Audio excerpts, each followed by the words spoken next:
Naam, karibuni sana, na kwanza nianze kwa kusema tu pole sana kwa kutokufuatilia matangazo yetu ya asubuhi ya Amka na Baraka One TV. Najua ni kitu ambacho sio cha kawaida, lakini wakati tunapochelewa kurusha matangazo ama kutokupata matangazo yetu kabisa, jua kwamba shida kubwa ni mtandao.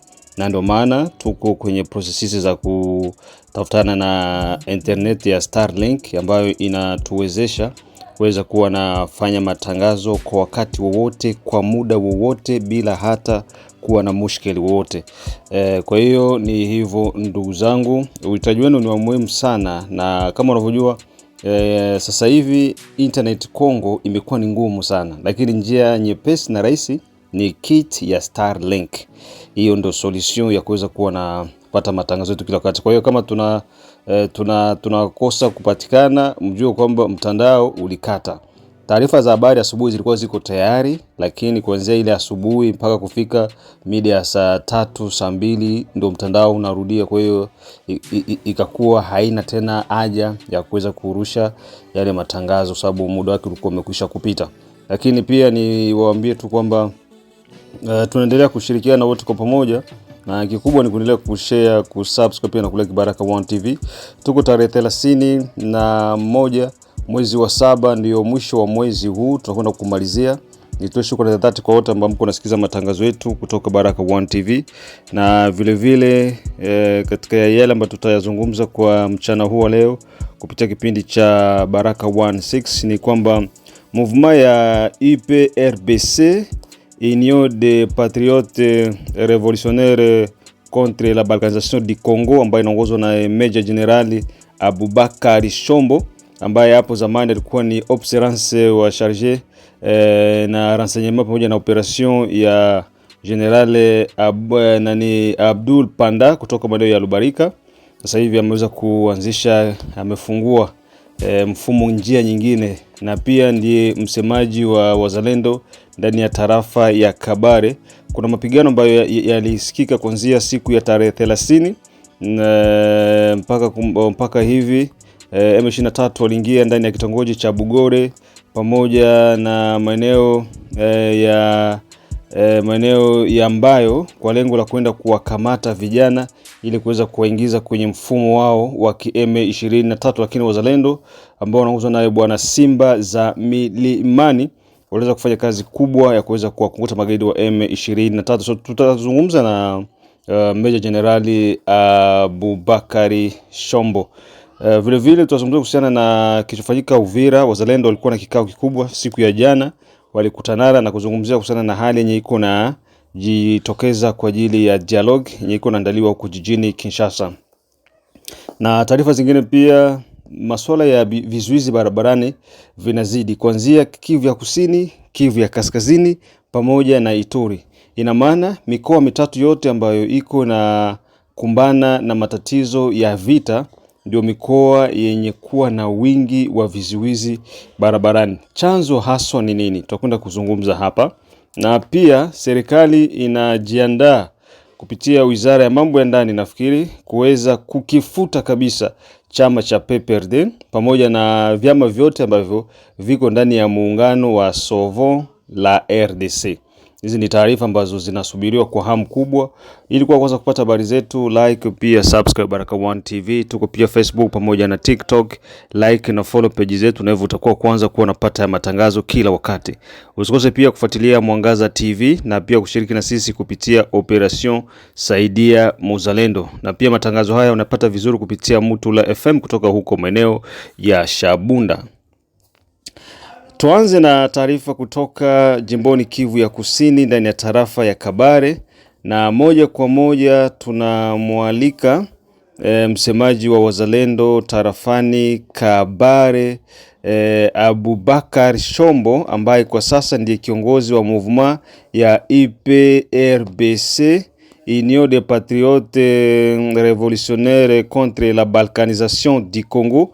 Anatuzungumzia kuhusiana na hali jinsi ilivyojitokeza Kabare wakati magaidi wa M23 walijaribu kuingia maeneo ya Bugore pamoja na ambayo, na kwenda na kamata vijana kwa kinguvu, lakini walikutanana na mkono wa chuma kutoka kwa wazalendo na hivyo kuweza kuwakunguta vibaya na kuwafanya M23 waweze kukimbia. Na pia anazungumzia kuhusiana na hali yenye wazalendo wako wanapitia kwenye uwanja wa vita.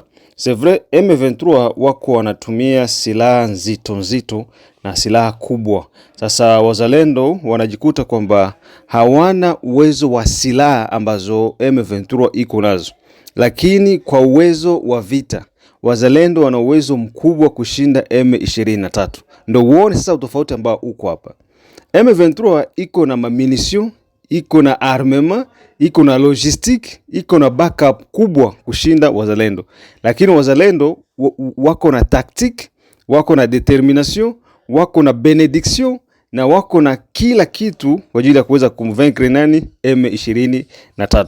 Sasa pia kupitia hii anaomba serikali iweze kuwaapuye na maarme lourde wakati wako wanatongana magaidi wa M23. Isishie tu kwamba walikuja tukawapiga na wakaenda. Walikuja tukawapiga na tukawatoa kwenye walikuwa na tukachukua. Hilo ndio jambo la muhimu ambalo raia wanataka kusikia. Sawa? Wanataka kusikia pia hata taifa wanataka kusikia kwamba wazalendo waliwapiga M23 sehemu fulani na waliwatoa na wakachukua yale maeneo. Isio kwamba walikuja tukawapiga wakaenda na vinaishia pale. Ile ni kufanya kwamba waende tena wajipange upya, kwa sababu kuna tofauti ya mtu mwenye ulipiga akaenda tena kukambi yake yenye alikuwa anazoea pale, atajipanga na madhara yatakuwa ni madogo. Lakini ukienda kumpiga kwenye kambi yake ilikuwa unamtoa pale, akienda tena kule aanze kujipanga upya, kwa sababu kule madhara yatakuwa ni makubwa, sababu kwenye ulimkuta iko na mamunition, ulizikamata, perte ya watu pale ilitokea, ya vitu vilitokea, tena kwenye ataenda aanze tena kuchimba mandaki upya, aanze tena kujipanga upya, so ni perte kubwa. Na hapo tena saa anaanza kujinstall, bado ayamalize tena atake zingine. Ile ndio itafanya kuweza kumupunguza nguvu na kuendelea kumkandamiza kabisa M23. Kwa hiyo tumsikilize kwanza Meja Generali Abubakar. Jambo tena ndugu mtangazaji wa Baraka One TV.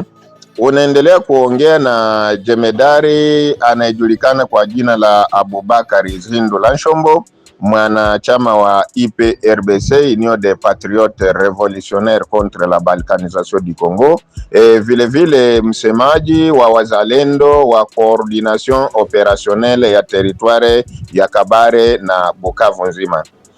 Ndugu yangu mtangazaji, nataka kukujulisha hali ya ukeukaji wa haki ya binadamu ambayo imejitokeza kuanzia usiku wa leo wa saa 7 ya usiku ama 1h du matin katika groupement ya Bugore wilayani Kabare.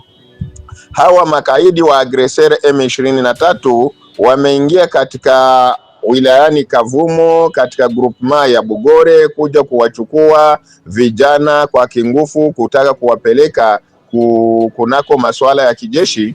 Na pindi tulipopata zile habari ya kwamba hawa M23 wameingia katika maeneo ya raia na kuanza kuwachukua vijana kwa kingufu katika usiku wa leo tarehe 30, basi ilibidi moja kwa moja kuandaa vikosi vya operation ili kuangalia namna ya kukabiliana na hawa makaidi M23. Na vile ilibidi moja kwa moja kuandaa kikosi maalumu ambacho kinajulikana kama vile unité spéciale ya operation ya coordination opérationnelle ya territoire ya Kabare. Kwa sababu unajua yeye mhusika wa unité spéciale anayejulikana kwa jina la Christophe Simba za Milimani ni mashuhuri zaidi, kwa sababu muda wowote ule ambapo kabisa kunaonekana mashambulizi yoyote ile, menace yoyote ile ya wale maagresere, huwa yeye kabisa ni mashuhuri sana na hiyo unité spéciale ya operation ya Kabare. Basi hayo mapambano ilianza huo usiku kwa vikosi vyetu vya wazalendo kwa kutaka kuwatetea raia na vile kutaka hawa M23 wasiwapeleke vijana kwa kingufu katika hiyo masuala yao ya jeshi. Basi ilipofika muda wa saa 10 za usiku, ilionekana hawa M23 kuleta wanajeshi pande zote. Wamoja wao wakawa wametokea Bukavuville, wengine wakawa wametokea Kabare Center na kuja katika hiyo groupment ya Bugore katika wilayani Mbayo. Na pindi walipokuja huko Mbayo, kwa kweli wamekutana unité special ambayo inaongozwa na yeye Christophe Simba za Milimani. Wamekabiliana nao mpaka wamewashusha kunako kanisa la Sepake huko Bugore kabisa. M23 wamechapwa kichapo kikali zaidi. Unajua, ni mapambano ambayo imeanza saa 7 za usiku inerdi mate hadi muda huu ambao tunaongea mimi na wewe, bado mapambano inaendelea kuwa makali na makali zaidi. Unajua, M23 wanatumia silaha za kila aina, wanatumia marume lourde kama vile mamortier 82, wanatumia ma RPG set, wanatumia hata ma 12 peset na silaha nyingine. Lakini kwa kweli vikosi vyetu vimewapiga na kuwasukuma kabisa kuwarudisha zaidi. Sasa mimi kama vile msemaji wa wazalendo wilayani Kabare na kama vile msimamizi wa chama IPRBC, mimi naendelea kuiomba serikali na kuionya kwamba hawa makaidi M23 hawaheshimu hata mkataba wowote ule, wala hawaheshimu hata mbinu yoyote ile ya kidiplomasia. Na ndio maana sisi kwa upande wetu Kabare tunaisi serikali kuangalia namna ya kutusaidia kunako vifaa, kutusaidia kunako munition ili kukabiliana na hawa makaidi M23 moja kwa moja, kwa sababu vitendo hivi ambavyo wanaendelea kufanya vya ukiukaji wa haki ya kibinadamu, kuja kuamsha raia katika manyumba zao, kuwapora masimu, kuchukua mambuzi, kuchukua pesa na kuwapeleka vijana pasina hiari yao, hii ni swala ambayo inaleta utata zaidi. Ukitizama juzi tena hali ambayo walifanya tena ukiukaji wa haki ya kibinadamu, kuwalazimisha raia ili wafanye marshi, isipokuwa raia walionekana mashuhuri kwa sababu walikuwa wamebuni ile societe civile yao ya ubandia, kutaki washurutishe raia ya kwamba raia wa vile ya Bukavu, raia wa Kabare, raia wa Kavumu, raia wa Walungu waonyeshe ya kwamba wanapinga kubadilisha katiba, lakini raia waliendelea kuonyesha ya kwamba wako nyuma ya Son Excellence Felix Tshisekedi Chilombo, na raia waliamua kubaki manyumbani kwao ili kuonyesha ya kwamba haya makubaliano ya M23 hawako pamoja nayo. Hiyo ilikuwa ni kwa upande wa Kabare, tarafani Kabare, jimboni Kivu ya Kusini. Tuingie jimboni Kivu ya Kusini huku tarafani Uvira pamoja na Fizi. Kikundi cha IPRBC ambacho kinaongozwa na Meja Jenerali Abubakari Shombo wameweza kutembelea maeneo ya base ambako ni Rurambo. Rurambo ni milima ya nyanja ya juu ya Uvira, ambako wanajeshi waliweza kukusanyika kwa pamoja na kuzungumza ujumbe ambao umetolewa na kamanda wa kikosi hicho. So ni kukumbushe tu kwamba Abubakari sio kwamba ni mzalendo mpya, hapana, na amekuwa akifanya kazi na majenerali wengi. Hapo mwanzo nafikiri kama mshawahi kufuatilia interview zetu ambazo tulifanya naye toka zamani, wakati vita hizi zinaanza, Abubakari alikuwa ni mwanajeshi ndani ya kikosi cha CNPSC chake mzee William Amuli ya Kutumba, na alifanya kazi kubwa kule. Baadaye akaja kaungana na Generali Abdul Panda kutoka maeneo ya Luberike na Lubarika. So Luberike ni mangambo za Nord Kivu. Lubarika ndiko maeneo ya Sud Kivu ndani ya sheferi ya Bafuliru tarafani Uvira. Alivyokuwa anafanya kazi na Generali Abdul, baada ya mapigano makubwa na kuona kwamba uwezo umekuwa ni mkubwa, kwa hiyo akaamua kuweza kujiengua na kwenda kuanzisha kikosi kipya cha wazalendo ambacho kinaitwa IPRBC, Union des Patriotes Revolutionnaires contre la Balkanisation du Congo, ikiwa na maana kwamba ni muungano wa wazalendo wenye mabadiliko kwa ajili ya kukataa kugawanyika kwa Kongo. Sasa wameenda kutembelea maeneo ya Rurambo, na taarifa ambazo kutoka Rurambo ilikuwa ni kwenda kuongeza discipline kwa wanajeshi na kuwapatia mifumo na mitindo mipya ambayo wataweza kuwa wanafanya kwa ajili ya kuweza kuimarisha vikosi. Utafahamu tu kwamba Rurambo ni moja kati ya maeneo basio kubwa za IPRBC na pia ni njia inayotumiwa sana na magaidi wa M23 kwa ajili ya kwenda kurenforce maeneo ya O Plateau, nikizungumzia Minembwe na sehemu zingine. Sasa uwepo wa wanajeshi maeneo ya Rurambo ni kuendelea kuimarisha na kuendelea kuzuia ili adui asipate nafasi ya kuwa anajipenyeza huko. So tusikilize kile ambacho kimefanyika huko maeneo ya Rurambo.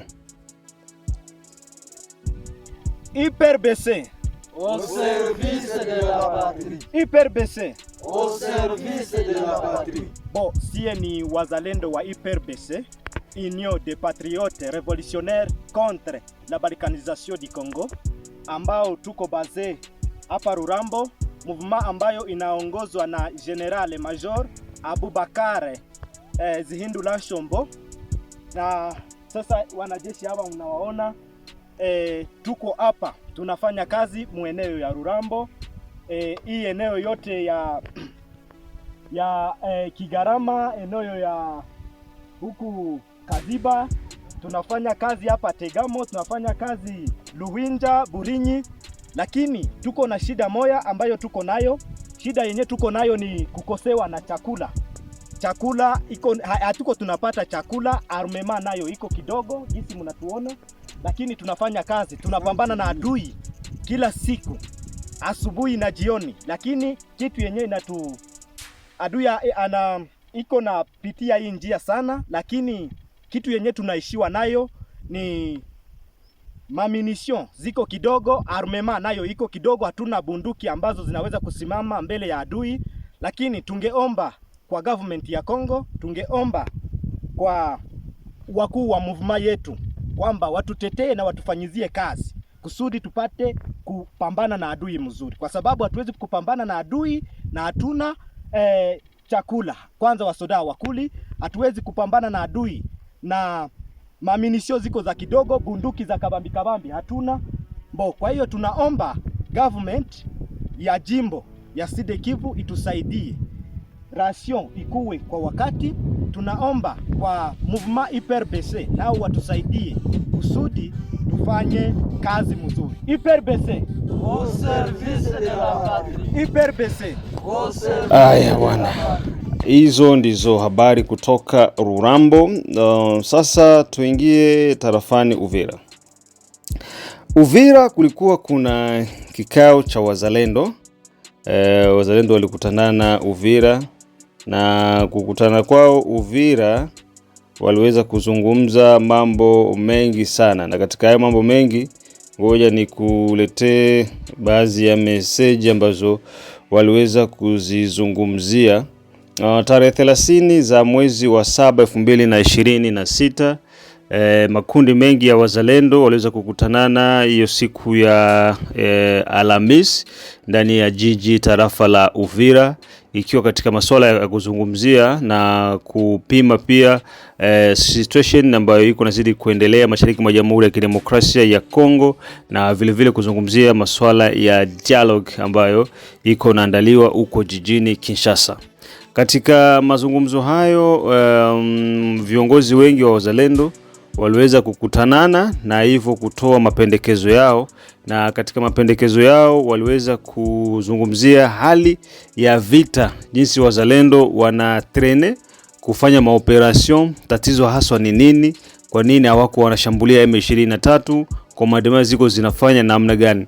Kutokana na declaration ambayo ilitolewa, wao wamejibase sana katika mazungumzo, na wanasema kwamba selo wazalendo kwamba mazungumzo hayawezi kufanyika kabla M23 hayajaondoka nchini Jamhuri ya Kidemokrasia ya Kongo. Wanasema hivi, M23 wanatakiwa na RDF wanatakiwa wawe wameondoka kote nchini Jamhuri ya Kidemokrasia ya Kongo, lakini mazungumzo haya yafanyike na wao pia wasikose kuhusika ndani ya mazungumzo hayo. Sasa kitu kenye kiko kinaleta changamoto hapa ni hivi, na nitakuwa niko nazungumza hivi mara kwa mara, kwa sababu kama watu atuambiani ukweli tutakuwa tunafichana, na tunapofichana ukweli tunakuwa hatuwezi kusaidiana. Mzalendo kulilia kuwa katika mazungumzo ni kutokuelewa maana ya uzalendo ni nini, na ni kutokuelewa kwa nini mmekubali kuwa wazalendo. Haya mazungumzo haiko mazungumzo ya magrupe arme. Hapana.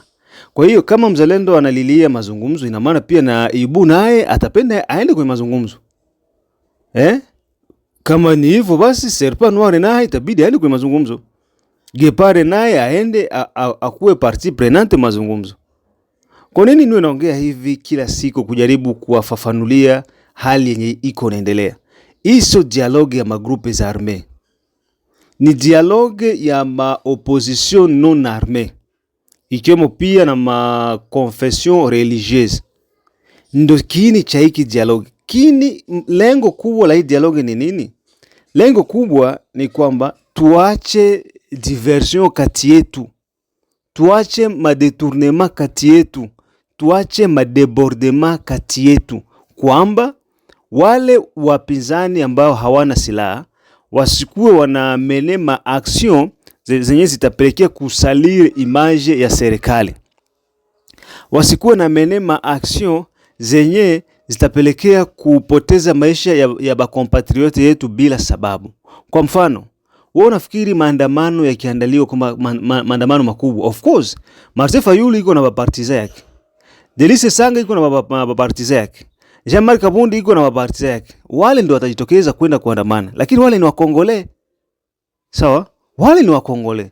Na namna gisi opposition inajua kama Kongo, opposition inakuwaga tayari kusakrifie maisha ya watu juu ya kublame nini gouvernement place. Opposition inaendaka kununua mpaka bakuluna, ina ba arme bakuluna, mamashete mabitu gani juu bakuye tu ba trouble ordre public, kisha mwisho siku wenye wataumia lawama iende kwa nani? Kwa serikali. Sasa opposition za Mkongo.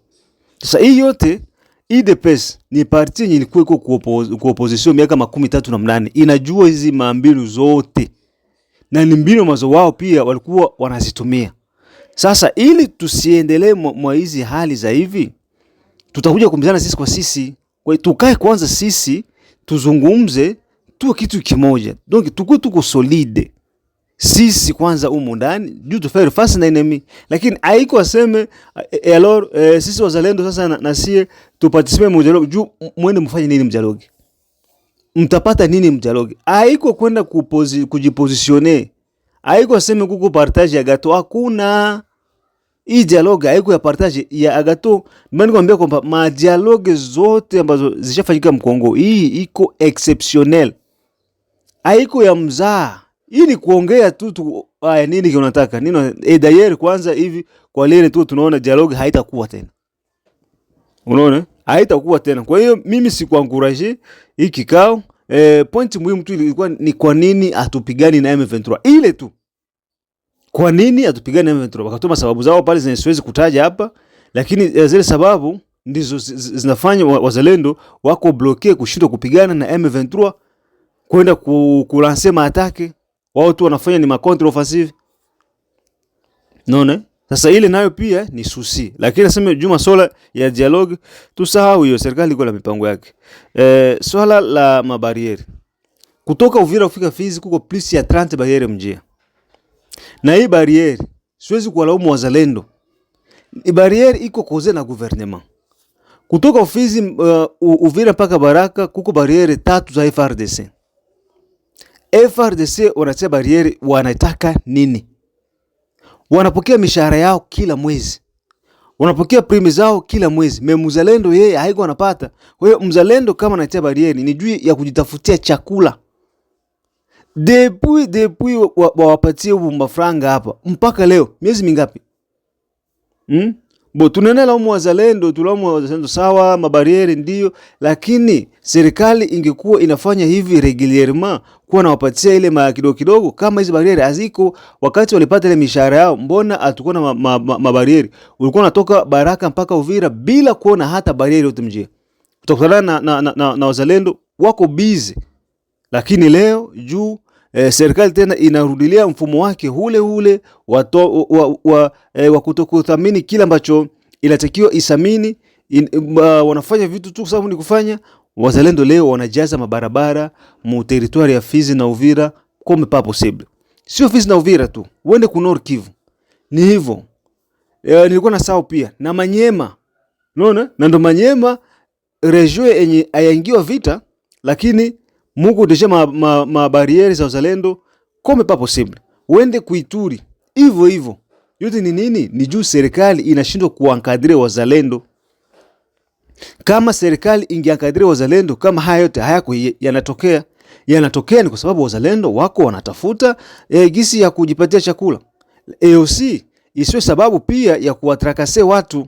Wakati unatia barieri ya kwamba mtu akusaidie, kama hana mwache apite, haiko lazima. Pale ndo pia niko nakosana na wazalendo.